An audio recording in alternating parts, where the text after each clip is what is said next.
Rencontre aujourd'hui avec Monseigneur Éric de Moulin-Beaufort, notre archevêque, l'archevêque de Reims, mais aussi le président de la conférence des évêques de France, puisque depuis mercredi, le 3 juin, est paru un livre d'une 60aine de pages, Le matin sème ton grain, sous la forme d'une lettre en réponse à l'invitation au président de la République. C'est bien ça la démarche, Monseigneur. Oui, c'est-à-dire que nous avons eu avec le président de la République, nous, ça veut dire les responsables des cultes et puis les responsables aussi des loges maçonniques, nous avons eu deux audioconférences avec le président de la République. Et dans celle du mois d'avril, il avait dit qu'il souhaitait que nous en ayons une autre et que nous réfléchissions ensemble un peu à l'après Covid, disons, à l'après épidémie. Alors, un beau jour du mois de mai, je me suis dit, si cette conférence va arriver, il faut que j'ai quelque chose à raconter. Donc, il faut que je réfléchisse un petit peu. Donc, j'avais lu des choses, entendu, etc. Et j'ai essayé de les mettre par écrit, donc sous forme d'une lettre au président de la République, que je lui ai envoyée parce que finalement, cette audioconférence n'a pas encore eu lieu, ou n'a pas eu lieu, je ne sais pas si elle aura lieu. Peu importe, parce que malheureusement, les emplois du temps se remplissent très vite, maintenant que nous sommes un peu déconfinés. Voilà, mais enfin, en tout cas, j'étais content d'avoir pu mettre par écrit un certain nombre de réflexions. Et il a paru utile de le publier parce que ça n'a d'intérêt que si c'est partagé, disons, un peu largement. Et aussi parce que une de mes thèses, si je puis dire, c'est de dire que l'avenir il appartient à l'engagement de tous. Il ne faut pas s'imaginer que c'est l'État ou que c'est l'État qui va organiser tout seul l'avenir. Ce sera cet avenir dépend beaucoup de la manière dont nous nous engageons les uns et les autres dans notre liberté, dans notre responsabilité. Vous avez mis dans cette lettre 3 ou 4 thèmes en avant pour donner des coups de projecteur. Bon, je donnais 4 thèmes parce qu'il faut bien avoir un schéma, donc mémoire, corps, liberté et hospitalité. En fait, je suis parti je peux le dire sur RCF, je suis parti des dimensions de l'Eucharistie en fait. C'est-à-dire que, en bonne théologie, et surtout depuis le Concile Vatican II, disons que l'Eucharistie a ces 4 dimensions. Elle est le mémorial de la mort et de la résurrection du Christ. Elle est le sacrifice que le Christ donne à l'Église. Elle crée la communion entre nous tous, où elle la nourrit, et elle anticipe sur le banquet éternel. Alors à partir de là, je me suis dit, comment est-ce que nous pouvons regarder, comment est-ce que l'Eucharistie nous aide, nous catholiques, à regarder la réalité que nous avons vécue. Et comment est-ce qu'on peut transposer en termes, disons, politiques et sociaux, ce regard sur la réalité que l'Eucharistie nous donne. Voilà, parce qu'en fait, je me suis rendu compte qu'on commençait à parler beaucoup de faire mémoire de l'épidémie. Alors, on est en train de collectionner toutes sortes de souvenirs, d'enregistrer des témoignages. Bon, très bien. Mais bon, tout ça, ça s'est fait pour prendre la poussière. Si le mémorial dans la Bible, la mémoire dans la Bible, ça s'appelle plutôt un mémorial, c'est la Pâque des Juifs. C'est-à-dire qu'on reconnaît que Dieu a agi à un moment donné et on essaie de se disposer de telle manière qu'il puisse continuer son action. Voilà, donc comment est-ce que nous pouvons nous disposer pour que ce qu'il y a eu de bénéfique dans ce temps puisse se prolonger. Après, autour du corps, ma réflexion, c'est le sacrifice, disons, je l'ai exprimé sous le thème du corps, parce qu'il me semble qu'on a mobilisé tout le corps social pour le corps individuel, et pour la sauvegarde des corps individuels, et pourquoi pas, ça a des avantages, mais il faut quand même que nous demandions ce qu'on a sacrifié, pourquoi on l'a sacrifié. C'est une bonne chose que le sacrifice, hein, on donne sans espoir de retour, mais pour que ça féconde, pour que ça porte du fruit. Mais voilà, et qu'est-ce que nous, comme corps individuel, qu'est-ce que nous sommes aussi prêts à donner pour que vive le corps social? La communion, j'ai pris ça sous le thème de la liberté, parce que la communion, c'est l'union des libertés. Et qu'il me semble qu'aujourd'hui, cette problématique de la liberté est très importante dans notre vie sociale. Et enfin, notre espérance éternelle, c'est d'être reçu dans la maison de Dieu, dans les demeures du Père. Et pour ça, nous nous y préparons en étant hospitaliers les uns avec les autres. Donc si on reprend un peu chacun de ces thèmes, vous nous avez bien présenté le cadrage, Monseigneur. Vous commencez peut-être par un avertissement, au fond. C'est pas finalement une catastrophe, l'annonce d'une catastrophe qu'on doit croire, mais c'est une promesse qu'on a vécue ces derniers temps. On peut développer peut-être un tout petit peu ce... Oui, parce que je crois que notre espérance chrétienne et puis toute l'histoire biblique nous montre que quand Dieu nous donne un avertissement, c'est pour nous indiquer qu'on est sur une fausse route. Mais en fait, l'épidémie vient confirmer ce que nous savons depuis des décennies, c'est-à-dire que notamment la contrainte écologique ces derniers temps nous rappelle, nous met devant les yeux que notre système de consommation, de production, nos modes de vie ne peuvent pas durer perpétuellement. Donc il faut consentir à des changements radicaux. Mais les avertissements de Dieu sont toujours aussi des promesses. La promesse que nous pouvons vivre autrement, il est possible de vivre autrement. Nous avons en nous des ressources qui nous permettent d'imaginer et de mettre en œuvre aussi une autre manière de relation à Dieu, au cosmos, à la consommation, à la production, à nous-mêmes, aux autres. Et il faut nous engager dans cette voie nouvelle. Alors, on va revenir sur chacun des thèmes. Par exemple, sur le confinement, quand on parle de mémoire aujourd'hui, d'abord, vous parlez de ceux qui ont été endeuillés. Vous nous invitez quand même d'abord à tous ceux qui sont rassemblés, les familles. Il y en a dans notre région. Voilà, il faut nous souvenir de tous ceux qui sont partis seuls, souvent, parce que seul, le personnel soignant a essayé de les accompagner, mais il n'avait pas la visite possible de leur famille, ni d'aumônier d'ailleurs. Donc je reprends cette thématique qui me paraît très importante, mais je la prends plutôt sous la thématique de la liberté. Mais oui, dans la mémoire, il nous faut faire mémoire de ceux qui donc sont morts, de ceux qui sont dans le chagrin, de ceux qui ont vécu douloureusement aussi ce confinement. Parce qu'on voit bien qu'il y a une grande différence entre ceux qui ont pu le vivre dans un appartement suffisamment grand ou dans une maison avec un jardin. C'est pas la même chose à la campagne ou à la ville. Quand nous avons interrogé les prêtres, Monseigneur Feillet, le Père Thierry Bettler et moi-même, ce qui était assez frappant, c'est que les prêtres en ville ont entendu pas mal d'angoisse, et à la campagne, ils ont plutôt entendu que les gens ont plutôt pas mal vécu le confinement, et ça se comprend assez bien. Donc, j'espère que nous n'aurons pas d'autres épidémies qui nous obligeront à nous confiner, mais c'est quand même intéressant de demander comment sont aménagées nos maisons, nos appartements, nos lieux de vie, les quartiers. Évidemment, on ne peut pas donner à tout le monde un balcon ni un jardin, mais comment est-ce que dans les quartiers, on voit suffisamment d'arbres, suffisamment de fleurs, pour que, même si les parcs et jardins sont fermés, on respire quand même, et on ne soit pas enfermé simplement chez soi. On l'a vu, grâce à vous d'ailleurs, en grande partie, sur RCF, avec les messes pendant cette période du confinement, les méditations. L'espace était réduit, l'espace était restreint, mais en même temps, il y avait une nouvelle forme d'ouverture qui pourrait nous permettre, et là vous l'avez lancé une petite idée d'un dimanche par mois, d'avoir peut-être un confinement particulier.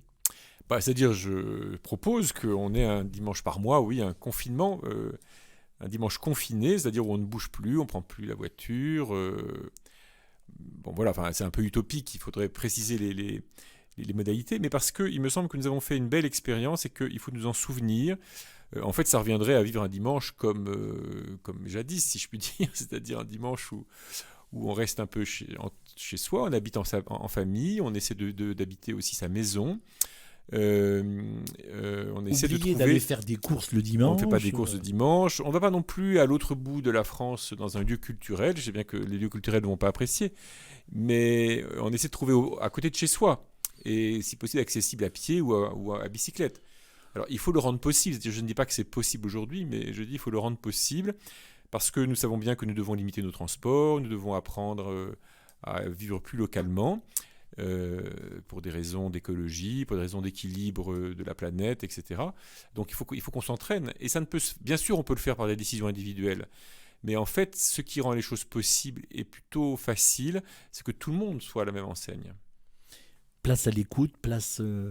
à la rencontre et donner une dimension au dimanche. Après, je dirais à d'autres choses, d'autres expériences que qu'il appartient à chacun de mener dans les conditions qui peuvent être proposées. Dans le corps social, c'est l'un des thèmes importants de votre livre. Vous évoquez beaucoup les soignants. Mais au-delà du soin médical, vous avez évoqué la personne dans toutes ses dimensions. Ben voilà, parce qu'il me semble qu'on s'est mobilisé, on a mobilisé tout le corps social, alors soit en mobilisant les forces, énergies des soignants, et puis de toutes sortes d'autres gens qui ont rendu possible quand même la vie sociale, la vie tout court pendant cette période, mais notamment les soignants qui se sont mobilisés avec beaucoup d'énergie, et puis tous les autres, nous avons été priés surtout de nous mobiliser en ne bougeant plus et en ne faisant plus rien d'une certaine façon. Alors on a fait des choses quand même, mais c'est un peu ce contraste qui est intéressant. Et on l'a fait pour sauvegarder les corps, disons. Mais on s'est rendu compte dans le confinement très strict qui a été imposé aux maisons de retraite, qu'on appelle peu élégamment des EHPAD, on s'est rendu compte que les personnes âgées, c'était très bien d'essayer de les maintenir en vie, mais de les préserver de l'épidémie, mais qu'en fait, elles avaient besoin pour vivre de rencontres, et qu'un certain nombre d'entre elles ont été extrêmement atteintes, et puis se sont laissées glisser. On le sait bien parce qu'elles étaient privées de l'affection de leurs parents, de leurs enfants, de leurs petits-enfants, de leurs proches, quelle que soit la qualité des soins qui leur ont été apportés. Alors c'est parce qu'on craignait la contagion, c'est parce qu'on ne peut pas équiper suffisamment de protection les visiteurs éventuels, mais on se rend compte que ça ne sert à rien c'est pas suffisant de préserver les corps, il faut préserver les personnes. Et je dois dire qu'il y a des maisons de retraite qui ont su le faire. Alors il a fallu apprendre, mais il y a eu quand même de beaux efforts. Par exemple, de certaines maisons qui ont fini, elles ont eu besoin de temps pour organiser cela, mais par organiser des visioconférences entre des personnes âgées et leurs enfants et petits-enfants. Alors ça ne remplace pas le contact. Toutes les personnes âgées ne sont pas au même niveau pour vivre, on n'a pas la même capacité pour vivre ce genre d'expérience. Voilà, certaines EHPAD aussi ont parfois laissé entrer tel ou tel membre de la famille quand vraiment la personne âgée en avait vraiment un besoin vital. Évidemment avec toutes les précautions nécessaires, mais voilà, heureusement, il y a eu des initiatives. Mais justement, monseigneur, il y a eu beaucoup d'interrogations au moment médical où il fallait faire des choix, parfois, entre des malades, parce qu'il n'y avait pas de place. Et qu'on peut quand même s'interroger à propos de l'euthanasie. Est-ce que les personnes arrivées à un certain âge, on s'est posé quand même la question, est-ce que ça vaut le coup de les soigner alors qu'il y en a d'autres qui attendent? L'euthanasie était presque là, mise en avant. En tout cas, ça fait partie des choses qu'il faudra évaluer, je pense. Évaluer si les mesures qui ont été prises ont permis de traiter vraiment chaque cas individuel. Et c'est certain qu'il y a des traitements qui ne sont pas nécessaires lorsqu'une personne ne peut pas en tirer de bénéfices réels. Parce que les traitements contre la détresse respiratoire sont apparemment, d'après ce que l'on dit, assez lourds et assez intrusifs, assez destructeurs. Donc, ce n'est pas forcément la peine d'imposer ça à une personne âgée qui n'a plus de force. Mais c'est une question de décision individuelle et non pas, il ne s'agit pas de dire à partir de 70 ans, c'est terminé, on ne fait plus de soins. En tout cas, voilà, il y a quelque chose là à évaluer. Encore une fois, que veut dire soutenir des corps individuels et mobiliser pour cela le corps social?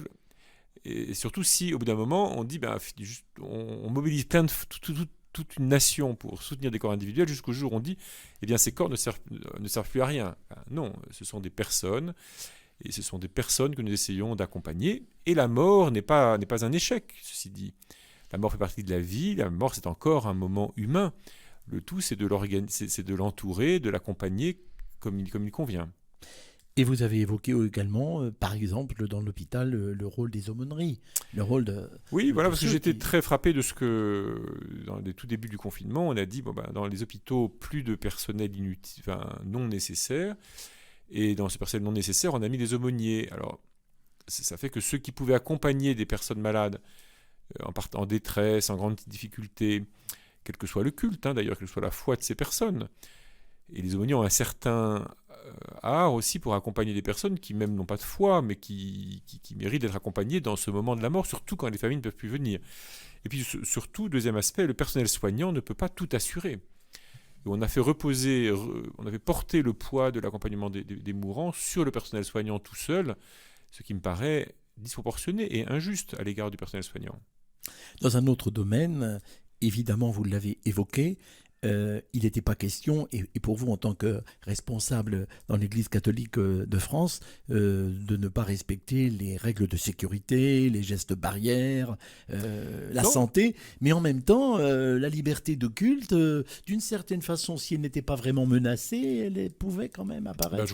Pour ma part, je trouve qu'il y a eu des maladresses d'expression dans certains discours et dans certains décrets qui mettaient en cause, je ne dis pas volontairement, mais qui ont mis en cause le principe de la liberté de culte. C'est d'ailleurs ce qu'a jugé le Conseil d'État en cassant le décret du 11 mai dernier, parce que la rédaction disant qu'aucune réunion ne pouvait avoir lieu dans des établissements de culte est contraire à la liberté de culte. Que l'État décide que les réunions de plus de 10 personnes ne sont pas possibles, c'est une chose, c'est son droit, c'est même éventuellement son devoir. Après, qu'ils l'appliquent strictement au lieu de culte, et en plus qu'ils disent aucune réunion même de moins de 10 personnes n'est pas possible, il faut qu'il y ait une raison proportionnée pour ça. Or, il n'y avait pas, parce que quand on se réunit pour un culte, quel qu'il soit, on est organisé, on peut s'organiser, on peut faire la preuve que l'on va s'organiser, et c'est à ça que l'État doit appeler les citoyens. Il faut, dans cette problématique, ce qui me paraît important, c'est que c'est de mobiliser la responsabilité. Et la responsabilité va avec la liberté va avec la responsabilité. Alors, vous terminez d'ailleurs dans ce livre sur la responsabilité qu'on peut avoir vis-à-vis des autres, l'accueil des migrants aussi, cher au pape François, en évoquant, évidemment, on l'a dit tout à l'heure, Laudato Si. Oui, alors j'ai un dernier thème sur l'hospitalité dans lequel je mets beaucoup de choses, l'hospitalité par rapport à l'enfant à naître, mais aussi l'hospitalité par rapport aux migrants, en particulier ceux qui sont déjà là. Parce qu'il y a aujourd'hui quand même dans notre environnement des gens qui ont beaucoup de mal à se nourrir parce qu'ils travaillaient au noir et qu'ils ne peuvent plus le faire, donc ils n'ont plus de ressources, ou il y a des tout petits contrats très précaires et que pendant 2 mois ils n'ont pas eu de ressources du tout. Et donc toutes les associations qui s'occupent des personnes en précarité font remonter quand même des choses très douloureuses, très difficiles. Donc tous les gens, en particulier les gens qui n'ont pas de papier, ils sont sous les radars, si je puis dire, de l'État, mais ils existent, ils sont là au milieu de nous. Et je sais pas si notre société ne peut pas accepter qu'il y ait des gens qui meurent de faim en France, alors que par ailleurs on ne manque pas de quoi de se nourrir, de ce qu'il faut pour se nourrir. Et puis j'évoque Laudato Si parce que il me semble qu'il faut envisager aujourd'hui le bien commun de toute la planète, c'est-à-dire de tous les vivants, enfin de tous les êtres. Quand on parle de bien commun, c'est pas uniquement l'humanité, mais ça concerne les animaux, ça concerne les plantes. Voilà, il faut que nous ayons une vision beaucoup plus globale et pas simplement centrée sur nous et nos besoins à nous humains. L'épidémie, visiblement, vient d'un contact trop rapproché entre les hommes et les animaux. Tout le monde nous dit que c'est parce qu'on déforeste, on agrandit les zones de vie, ce qui fait que les animaux se trouvent au contact des hommes de manière inédite. Donc ça demande que nous réfléchissions ensemble et que nous soyons ensemble responsables et que nous acceptions peut-être de modérer ou de renoncer à certaines de nos pratiques, certains de nos comportements, parce qu'ils troublent trop l'ordre ou parce que nous pouvons donner de la place à d'autres. Et puis, vous l'avez noté tout au début de notre entretien, Monseigneur, cette période particulière, elle a remis parfois, et même sur RCF, au centre une préoccupation spirituelle, où des hommes et des femmes que l'on rencontre ici dans le cloître, hier on a rencontré 1 ou 2 personnes qui rentraient, qui nous ont dit on a écouté les méditations, on est revenu même, bien sûr ils sont contents d'aller à la messe, mais de se retrouver dans une atmosphère diocésaine où il y a du souffle. Et là, vous y avez beaucoup contribué, Monseigneur. Écoutez, tant mieux. En tout cas, c'est le but, parce que de fait, cette épidémie rapprochant de nous la mort et la maladie nous invite à tous à réfléchir sur qu'est-ce qui me fait vivre, quel est le sens de ma vie. Le fait de ne plus pouvoir bouger nous a fait découvrir que nous avions d'autres... ce qui rend la vie intéressante, c'est pas simplement ce qui la rend excitante, c'est pas seulement la frénésie des activités, des plaisirs, du mouvement, des spectacles et des rencontres, mais c'est aussi la capacité d'habiter un peu, de s'habiter soi-même, d'habiter en soi, et par là de devenir hospitalier à tous les autres, ce qui est autre chose que de se multiplier dans toutes sortes de contacts. Ça veut dire aussi qu'aujourd'hui, ou demain, dans la vie diocésaine et avec l'esprit missionnaire, ce qui a été vécu et vraiment en faire mémoire, c'est le faire revivre et vivre encore demain. Voilà, c'est retenir le meilleur et de nous organiser ensemble et choisir ensemble, effectivement, de vivre et de revivre toujours cela, parce que, ce que cette expérience nous a fait toucher de la part d'éternité qu'il y a en chacun de nous. Et puis peut-être aussi, il y a beaucoup d'auditeurs aussi qui se sont manifestés, de retrouver un sens d'une église diocésaine rassemblée. Et vous l'incarnez avec Monseigneur Bruno Feillet et avec tous ceux qui vous ont entouré dans un rendez-vous régulier. Voilà, en tout cas ça c'était pour nous, je pense Monseigneur Feillet, pour moi-même, une grande joie que de pouvoir trouver sur RCF en particulier un canal pour nous adresser à tout le diocèse et essayer de montrer combien notre foi dans le Christ et ce que nous recevons du Christ nous rend vivants, nous donne de surmonter les peurs, nous donne de surmonter les inquiétudes pour l'avenir et nous rend attentifs aussi aux autres parce que nous puisons dans le Christ une largeur, une profondeur, une hauteur, comme dit l'apôtre. Merci en tout cas, Monseigneur Éric de Moulin-Beaufort, d'avoir été avec nous. Et à très bientôt sur RCF. Et merci à toutes et à tous. Et puis vous pouvez vous procurer bien sûr ce livre à un prix vraiment qui défie toute concurrence. Je crois que c'est 5 €. Le matin, sème ton grain. Ça n'en vaut pas plus. Bon, écoutez, non, vous êtes modeste. Non seulement ça nous permet de voir et de développer en détail ce que vous nous avez dit oralement sur l'antenne, mais aussi peut-être de nous donner quelques ressources pour demain. En tout cas, ça peut faire réfléchir tout le monde. L'idée, c'est que nous réfléchissions tous. Merci en tout cas. À bientôt sur RCF.